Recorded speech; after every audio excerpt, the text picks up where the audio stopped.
Isso daqui é uma chuva de neve. Tá nevando pra caramba aqui. Vamos ver se eu consigo mostrar.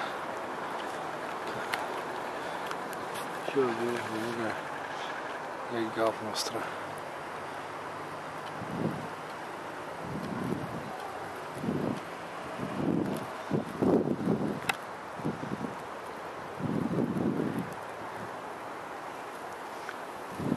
Aqui é o Sport Center da universidade.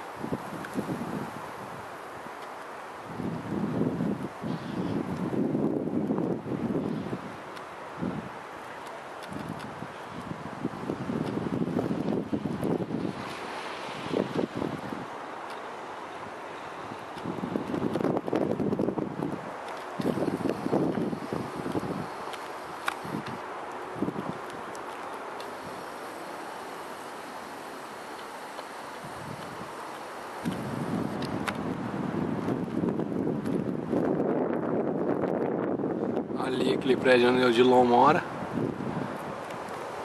E aqui é onde a gente vai ter a feijoada agora. Eu vou comer uma feijoada.